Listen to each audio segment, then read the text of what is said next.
Si tu t'es entraîné, tu t'es douché, tu es en vêtements propres, et à l'époque on était sponsorisé par Reebok, donc c'était tenue de Reebok propre, avec ton prénom là, et tu es tourné vers les adhérents qui vont venir dans ta séance. C'est ça. Oui. Et là, c'était quoi? Bah ouais, j'avais juste une dernière série. J'ai rien à foutre de ta série. Je te paye pour être un bon athlète? Exact. Je te paye pour être un excellent coach. Donc voilà. Ok, on est clair là-dessus, on est clair là-dessus. Ok. Je sais que ça X, ça ne se reproduira pas, ça ne reproduira pas. Ok, let's go. Donc, manager minute, reprimand, touche perso, machin. Allez, on fonce, let's go. Allez. La semaine d'après, je reviens. Il savait pas que je revenais le mardi. Je redescends l'escalier en colimaçon comme ça. Il y a la grande surface là, la petite surface là. Bordel de merde. Le coach n'est pas là. Je dis, mais il est où? Oh, il doit être en train de se préparer. Au moins 10. Il a peut-être 2 minutes de retard, mais au moins il comprend que. Il doit. Toi, On bipera le prénom. Ouais. Oh ouais, bip le prénom. C'est ce que j'étais en train de me noter, ouais.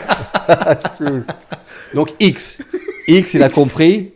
Au moins là, 10 minutes avant, il est pas là où il doit être, mais peut-être il est en train de se. Peut-être il met un nouveau t-shirt. Donc je descends, il y a un petit bureau et tout, et il est pas là. Je fais, il est où? Il est dans les vestiaires là. Et j'entends une barre dans le coffre du -2. Et il squatte. I'm like, Father Marker. Et je le regarde. Il fait, oh, ouais, j'y vais. Je fais, non, tu vas pas. T'as 16, 17 et 18, c'est ça? Ouais, ok. Moi, tu feras 17, 18. Moi, je vais faire 16. J'ai pas besoin de toi pour 16. J'ai pas fait de lesson plan, etc. Mais je suis plus prêt à être tourné vers les adhérents que tu n'es là. Non, j'y arrive. Non. Je te dis, je te paye le cours. C'est pas l'argent, mais je vais donner le cours. Tu mérites pas de donner le cours. T'as pas gagné le droit de donner le cours. J'ai donné le cours. On se voit après, par contre. Je t'attendrai après ton dernier cours. Donc, il a dû flipper un peu, etc. Il y a eu une déviation. On en a parlé la semaine dernière. Tu me dis OK, mais c'est pas OK. Donc là, on rentre sur le terrain où, en fait, t'es malhonnête. Tu me mens. Donc là, on arrive sur le moment où c'était pas une erreur innocente. C'est que je peux plus avoir confiance en toi. C'est ça que tu es en train de me communiquer. Donc c'est la deuxième fois qu'on parle de la même erreur. Et là, c'est la dernière. Encore une, tu vis ton casier et tu ne coaches plus jamais, tu mets plus jamais les pieds dans la boxe. Et moi, je voulais pas du tout le perdre. Mais si je fléchis sur ces négociables avec lui, qu'est-ce qui se passe après? Tout le monde après pense que c'est pas vraiment des vraies règles en fait. Après, je peux faire ce que je veux. Tu te dévies jusqu'au moment où il y a un coach qui arrive même en retard. Il est même pas là à 16h-10, il est même pas là à 16. Ouais. Il arrive à 16h02 en disant désolé, machin. Et on est très loin du moment où tu as passé 40 minutes à faire tes lesson plans, tu les as revus avec le head coach, tu as vérifié ton matos, l'espace, etc. Tu as accueilli les adhérents, etc. Tout ça, c'est des non négociables, putain. Et là, tu joues avec non négociables. Et je dis, les non négociables, ils vont pas changer. Donc si t'es pas capable, donc dis-le moi, il n'y a pas de souci. On reste amis et tout, il n'y a pas de souci. Je t'apprécie énormément. Mais si t'as pas envie de faire ça, si tes putains de squats sont plus importants que l'expérience du membre et de remplir le non négociable, pas de souci, on se serre la main. T'es pas coach chez nous, mais ça veut pas dire que je t'aime pas. Mais c'est juste que je peux pas t'accepter en équipe. Mais c'est la dernière fois qu'on parle de ça. On est d'accord? Ok, let's go. Donc, vous savez la suite. Ouais. Bref, la prochaine fois, c'est like, okay.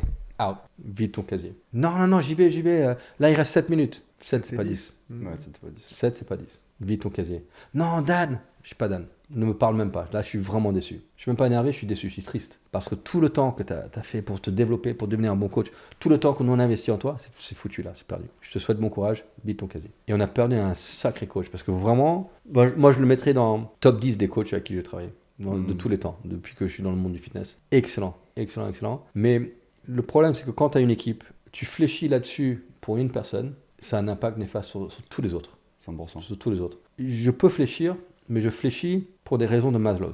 Je fléchis sur des raisons de... Le gars, je sais pas, il a eu des mauvaises nouvelles ce matin. Il a eu sa maman et le chat de son enfance vient de décéder. Donc la mère pleurait, lui pleurait, et donc il avait du retard, un truc comme ça. J'ai dit, aucun souci. Tu sais quoi?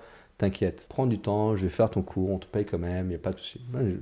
Il ne faut pas perdre l'humanité dans ce qu'on fait. Il y a des moments où nous, on peut accepter une divergence des attentes, mais parce qu'il y a une très bonne raison. Mais d'être égoïste et de vouloir squatter plutôt que c'est pas une bonne raison. Et même 2 petites choses par rapport à ce que tu viens de dire qui sont super importantes. La première, c'est le nombre de fois où j'ai entendu des gens qui, sur papier, sont extrêmement bons sur leur travail. Souvent, on le voit dans notre industrie sur des closers, donc des commerciaux qui sont extrêmement bons, très bons à closer, mais c'est juste des électrons libres et ils n'écoutent pas les règles. Et le nombre de fois où on dit « Ah non, mais j'ai pas envie de virer Jerry parce qu'il est super bon ». Mais en fait, du fait qu'ils ne suivent pas les standards, ça fait tellement baisser les performances de toute la Les autres. culture et de toute l'équipe que finalement, quand tu fais partir Jerry, toute la team, elle passe au niveau Ouais. supérieur et les standards sont plus importants qu'une personne. Ça, c'est la première chose. Seconde chose, et j'aimerais bien, parce que j'ai eu quelques notes de toi dans des podcasts qui mentionnaient ça, quand est-ce que tu passes outre ces standards? Je me souviens dans un podcast où tu avais parlé notamment des principes, de la mission, des valeurs que tu veux tenir en tant qu'entreprise. Et est-ce que c'est dans ce cadre-là où, mettons, tu te dis, ok, parce que par exemple, un des standards que je vois beaucoup dans ta façon de fonctionner, c'est care. Genre, tu en as vraiment quelque chose, tu as vraiment envie d'investir à 100%, à 500% dans chaque humain et de vraiment manifester le meilleur d'eux-mêmes. Tu veux essayer quelque